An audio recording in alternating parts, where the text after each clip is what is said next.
Hey guys, here I am, Das, painting another mermaid. I painted quite a few mermaids, or a good few handfuls of them in my time, and have a few of them on my site. And well, this one, I just kept having this dream, this imagery flashing in my head, this close up of like a snakish sort of mermaid. And so I thought, well, the Little Mermaid kind of reminds me of one of my first loves, and I thought, okay, well, I've been cycling a lot in terms of just romantic thoughts, and been cycling a lot about process, and finishing up some commissions and realizing I had to, I wanted to paint something on my own. And recently I couldn't decide whether or not I wanted to move back to New York or LA, so I'm just like, you know what? Instead of packing, I think I'm going to work on another painting and just kind of meditate. And I got such good reviews on this clown painting that I finished for Bubonic Nate, and it was purple. And I thought, man, I'm going to go out and get purple, and I'm gonna paint this mermaid purple, and kind of just work on a piece on my own and see what's up, see how it comes about. And I've been thinking a lot about after images, about how so much philosophy, I believe, is based on our physiology, and how, like, the after effect, if you close your eyes, if you stare at the sun and the sky, and then you close your eyes, you're going to get an inverted color on the inside of your eyelids than you would otherwise. And I think a lot of arguments about absence and nothingness and the sort that have a lot to do with individuals' attributions to their, things that they overlook that are actually present. But nevertheless, so I'm online, I'm talking to Jeff Smith Ludke, and he's asking me why I'm painting this, and I just thought, it's like I wanted to kind of get an idea as to whether or not I could make the Little Mermaid mixed with the purple octopus protagonist in the Little Mermaid show, and then it's just something that was just kind of coming to me, and I was like, man, I'm going to stretch the canvas out, and I'm going to get this going, and I'm going to think, do I paint a high mountain air scene, or am I going to paint an ocean scene? As I keep painting these ocean scenes lately, and it's addictive for me. It makes me think I need to move back to California, back to the beach, and yet things are in some respect going okay for me here, but I still have this idea that I need to move away.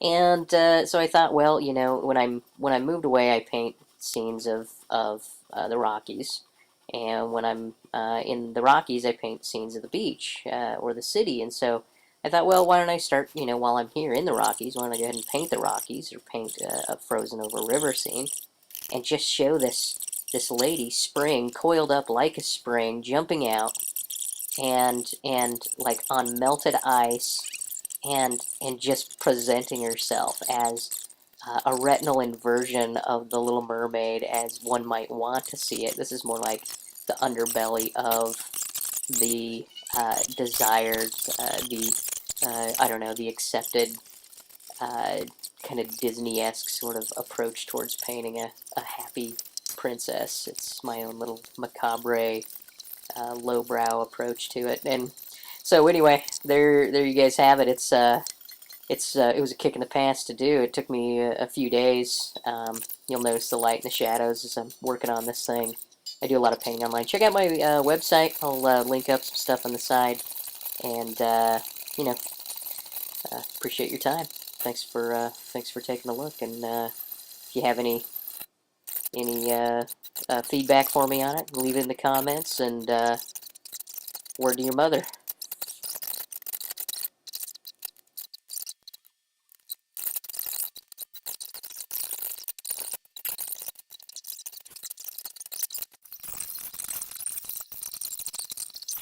God, I really needed to get some blood out. So, and I needed a muse, man. I was like, God, I need a muse, big time. If I'm going to paint a painting, I'm going to need a muse. And I thought, no, I'm going to make my own muse. I'm going to draw my own muse. And sure enough, like, Taruk comes on the internet and keeps me company while I'm on Stickam painting this thing, right? Because I like to record myself painting lately.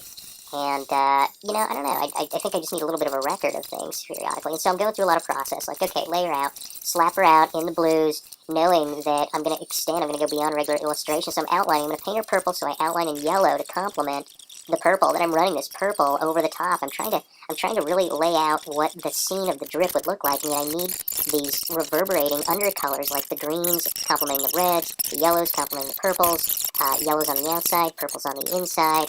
And there was this song by Gogo Bordello called Start Wearing Purple. And, I mean, it's really right. Like, start wearing purple, start wearing purple, na na na na na na. And I was thinking a lot about how, like, Koreans, they don't wear purple, where in the West, our nobility, the notion of a king or a queen, our notion of royal colors include purple. And so it was just kind of weird to think about not only purple as cold, but purple as a tertiary color. As I was thinking a lot about, the notion of stars moving away from you or closer to you, and if stars are moving away from you, they cast everything into a blue effect, and if they're moving closer to you, it's red. But if they're static, if some star, I guess, is not moving closer or further from you, it might sit into kind of a purple realm. And I'm like, well, why not? Why not work with purple, blues, and reds, and just kind of really make certain that I'm covering a lot of. I like to mess with unconscious color direction lately, and I like the idea of really kind of putting my gin on, my voodoo, my rhythmic undercoat to a painting, and really working on, just different angles of light, notions of not subconscious color, but subliminal color, color that's not normally looked at, it's not normally perceived. And so since the foreground was going to be so ultimately dynamic in color, I wanted the subject matter of the background to really be kind of gray.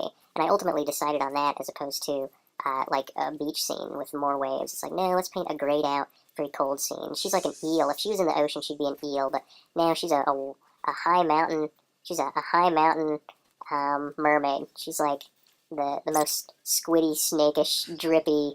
Just women as wet and women. Women should get used to the idea. And I even was watching this thing on Egypt, or I mean, well, not watching it. I'd gone to Egypt, but I was reading this book on Egyptian grammar, and it was talking about how a goddess, the symbol of a goddess is a snake. The symbol of a woman is like the profile of a woman. The symbol of a god is the symbol of a woman with a beard. But the symbol of a goddess is a snake. And I thought, well, this is really odd. The whole thing just seemed rather odd to me. But anyway, so red hair for all the redheads that I'm meeting. The depiction, kind of like my old girlfriend, and just women moving, women thoughts, women wet, and art. Uh, love, romance, and art. Hey,